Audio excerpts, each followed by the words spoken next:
नाशिक येथे अखिल भारतीय महानुभव पंथांच्या वतीने उपमुख्यमंत्र्यांचा कृतज्ञता सोहळा। महानुभव पंथांच्या जुन्या ग्रंथाचे जतन संवर्धन होणे गरजेचे आहे। महानुभव पंथांच्या या सर्व जुन्या ग्रंथांचे मराठी भाषा विद्यापीठाच्या माध्यमातून संगणकीकृत यंत्रणेद्वारे कायमस्वरूपी जतन करण्यात येईल, अशी ग्वाही मुख्यमंत्री देवेंद्र फडणवीस यांनी आज येथे दिली। कवी कालिदास नाट्य मंदिर येथे अखिल भारतीय महानुभव पंथाद्वारे उपमुख्यमंत्री फडणवीस यांचा कृतज्ञता व सत्कार सोहळा आयोजित करण्यात आला होता। त्यावेळी ते बोलत होते। या प्रसंगी आमदार सीमा हिरे, आमदार राहुल डिकले, कारंजेकर बाबा, चिरडे बाबा, आचार्य अमरावतीकर बाबा, आचार्य विद्वान बाबा, बाबुळगावकर बाबा शास्त्री, नांदेडकर महाराज, बिडकर बाबा, प्रकाश नन्नावरे, अविनाश ठाकरे, राजेंद्र जायभावे, दिनकर पाटील आदी उपस्थित होते। उपमुख्यमंत्री फडणवीस म्हणाले, महानुभव पंथाने अतुलनीय ग्रंथसंपदा समाजाला दिली। समाजाला सर्व मोहापासून मुक्त करून व्यसनमुक्त समाज घडवण्यासाठी महानुभव पंथाने दिलेले योगदान मोलाचे आहे। यासोबतच आपली संस्कृती, विचार आणि वाङ्मय जिवंत ठेवण्याचे काम महानुभव पंथाने केले।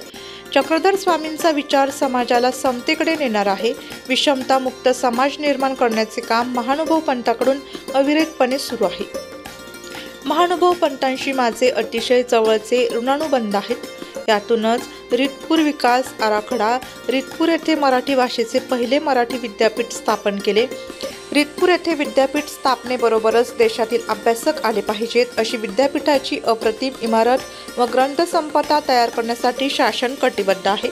तसेच महानुभव पंथातील महत्त्वाचे मठ स्थळे मंदिराच्या विकासासाठी शासन स्तरावर निधींची कमतरता पडू दिली जाणार नाही, अशी ग्वाही त्यांनी यावेळी दिली। आजचा सोहळा माझ्यासाठी कृतज्ञता सोहळा नसून महानुभव पंथांचा आशीर्वाद ग्रहण करण्याचा सोहळा असल्याची भावना ही त्यांनी यावेळी सत्काराला उत्तर देताना व्यक्त केली।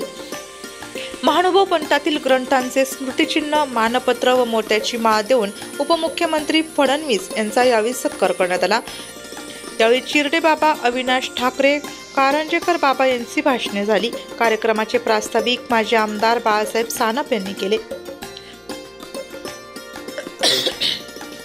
नाशिक लोकशाही न्यूज ब्युरो रिपोर्ट, नाशिक।